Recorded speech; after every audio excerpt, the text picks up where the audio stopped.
So today we're going to have a look at cubic functions, look at sketching those and getting a little bit familiar with moving the cubic graph around.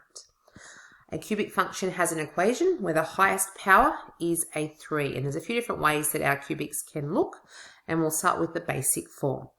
Our basic form is in our first example, and it says to sketch the function f of x is equal to x cubed. You need to know this basic form, you need to memorize this and understand what happens here. So x cubed in the positive part of the x axis looks like y equals x squared. What happens at the origin here is in the negative part of our x and in the negative part of our y, the graph flips around. So it's an odd function and it changes direction at this point here. And that point that it changes direction is the point of inflection. You need to know that name. So that's the basic form of a cubic. Now, the domain and the range, I'm just going to write as D and R. The domain is all real X.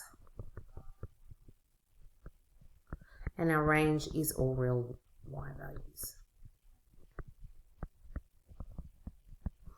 You need to be familiar with moving this graph around, and that's what we're going to have a look at in our next example. Second example down here, it says sketch the function f of x is equal to x minus 3 all cubed plus 2. And we want to describe the effect that the minus 3 and 2 has on the graph. Okay, this is something that you need to be very familiar with as well. We need to look at what happens from our graph above, which was y equals x cubed, and what happens when we have a minus or a positive or a number in a bracket within that cubed, and what happens with the number at the back. Now, we're very familiar so far with both of those in our quadratic equation. So this number at the back moves the graph up and down. Okay, so in this case, because we've got a minus 2, it's going to move our graph up to positive 2. If it was a positive 2, it moves it up. If it was a minus 2, it would pull our graph down. Now this number in our bracket here, that slides left or right. Now in our case, the minus 3 moves the graph to the right.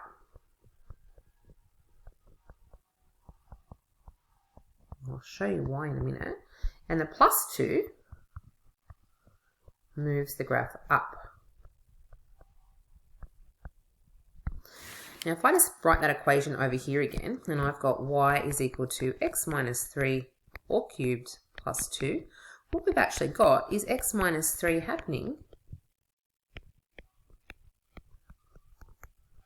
3 times. Okay, so that gives us an idea of what the graph would look like. So what I'm going to do is I'm going to draw this graph on our axes without going into any other details of where it cuts the x-axis yet or where it cuts the y-axis. But what I want to do first is draw my basic form, my y equals x cubed first. And I'm going to move it around. So let's just grab a different color. So step 1 is I'm going to move that graph minus 3. But what happens, what we did when we looked at quadratics, when we were setting this part in our brackets to 0, this part in here moved over to the other side, so we ended up with a positive number. So in this case, the minus is moving to the right, and if it was a plus, we'd be moving to the left. So I'm going to move this graph over here to start with. Okay. I'll pop it in there like that. I don't know anything else about it yet. And that part tells me what's happened here. And now I'm going to move it up to. This point here is going to come up here. I might change the color for us. We'll make that last one red. So it's going to move. So it's up here. And it moves down there like that. So the red one is our graph. The red graph is our x minus 3 cubed plus 2. There's our point of inflection, and that is happening at the point, put our numbers down here, 3, 2 is where it changes. Okay, that's our inflection point. that's where we've moved our 0, 0 from. Okay, we've moved it across, we've moved it up. And what we can actually do is we can find where that graph cuts the x-axis down here, because we don't know where that is yet. So let's find that point. Now remember, our graph cuts the x-axis when y is equal to 0. So let's have a look at that. Here's our function. Let's let that equal to 0. Oops, hang on, I've got to change that to a negative in there. Let's be really careful that we do it correctly. That's what it looks like. So if we set that to 0, we set our function to 0 or our y to 0, and we find there where it cuts our x-axis. So let's rearrange this. What we're going to end up with is x minus 3 all cubed is equal to minus 2. Now, think about what we would do if this power was a squared.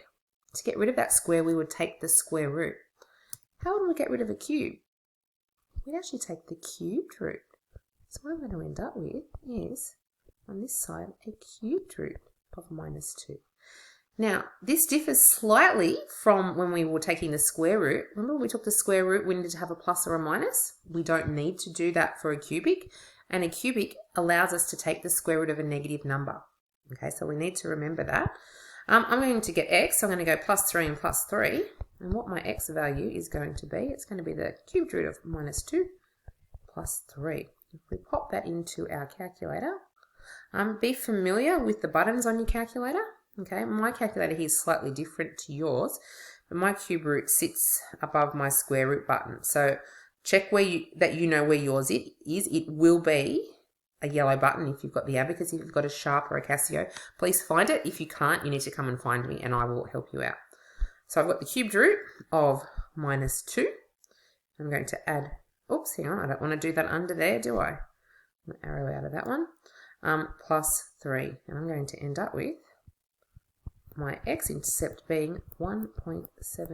So that little number there, where it cuts the x-axis, is 1.74. That's a sketch of my graph. Okay, and we've done that pretty much just with translating that. Now, scroll down a little bit and have a look at this graph here. Okay, this is called, it's called a polynomial, but it is a cubic. Okay, people in class today are a little bit confused. We've seen that was a cubic, but it is a cubic because if we have a look what happens here, if I was to remove this part of my graph, then it would be a quadratic, wouldn't it? We'd be used to seeing that from our previous part of the topic. Now I've added another x in there, so I've actually got 2 lots of x here and 1 more, so it is a cubic. It is a negative cubic because we have a negative out the front and there's no other negatives in front of our x's, so there's 1 negative, so it is a negative. I can't look at y equals x cubed and translate this one. What I need to do is find out some other information about it. So the way I'm going to look at sketching this graph is having a look at where it cuts the x-axis and having a look where it cuts the y-axis. Okay, so it cuts the x-axis at y equals 0. This is what we've been doing for our quadratics. It's going to be exactly the same way. We're going to set it to 0 and find our point where it cuts the x-axis, which remember, that is also called a 0 or a root. So let's do that. We've got minus x minus 2 squared x plus 4 is equal to 0. So what that actually means, so I've got 2 lots of x minus 2, 1 lot of x plus 4, and I've got a negative out the front. Now, I don't need to do anything at this point with that negative out the front. All that's telling me is that it's a negative graph, and when I graph it, I need to make sure that it is taking on the appearance of a negative. So we need to set each part of these brackets to 0. So I end up with an x minus 2 equals 0.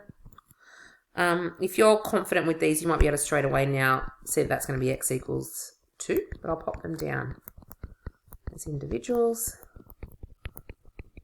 So we've got an x equals 2, an x equals 2, and an x equals minus 4. So we've got a double root here.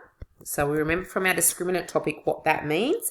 It's basically using the axis as a tangent at that point, and it turns at that point. And we have another point where it cuts the x-axis here. Let's have a look where it cuts the y-axis. I want to do that point as well. Cuts the y-axis at x equals 0. So that would be y is equal to minus 0 minus 2 squared x, oops, not x, 0 plus 4, which equals minus, we've got 0 minus 2 is minus 2, minus 2 squared is 4, and 0 plus 4 is 4. So we've got minus 16 is the point where it cuts the y-axis. I think it's very important to look at both of these when we're looking at cubics because that tells us a lot of information about our graph. So let's see what we know about it. Let's pop that in here. Okay, so first of all, let's pop our information in there. We've got 2 at 2, so we've got 2 there. We've got a minus 4 up there. And we've got that it cuts the y-axis all the way down here at minus 16. Okie dokie. Now, what I want to get really familiar with is if our graph is positive, so if that negative wasn't there and it was a positive, we'd start plotting our graph in that corner and we'd move down, okay? Our graph is negative. What we do when a graph is a negative, we start most of the time plotting in this quadrant. And that's what I want to do. I want to plot my positive numbers first, but I need to plot in this quadrant if it's a negative. I need to start in this quadrant if it's a positive graph. We can test as well, but as a rule of thumb, it will work this way, but we can still test our values. The other reason we know this is because of the minus 16. But what I might do is I might show you the two possibilities of our graph. Let's do them in different colors. So we could start here. We know it's a double root, so when it gets to that root, it has to turn. It has to go up here and it has to go down here. Or our graph could look like this. We've started down here. Because it's a double root, it has to turn here and go up this way. Now, one of these is right and one of these is not right. Now, we can see here that the green one is correct, okay? The reason the green one is correct is it actually crosses our y-axis at minus 16, which is what we wanted to have happen, okay? So we don't want the red one, we want the green one. We could also test points if we wanted to, but we've actually tested this point 0 here and it told us that we had 16. So that's a good test. If we were to put in a 0 into our equation and we got a positive value, then we'd take this graph here. So if you were in an assessment task or a test and you were not sure what your graph looked like and you forgot which way to plot it, you could plot it both ways and then test some points. I might test 3 out here, and if I subbed 3 into my equation here for x, if I got a positive value, then I'd want that graph. If I got a negative value for 3, then I'd want this one. So if I popped 3 into this graph here, I would end up with a negative value, and that shows me that, yes, I want the green graph. So the green one is the one I want. So I'm going to put that is the correct graph.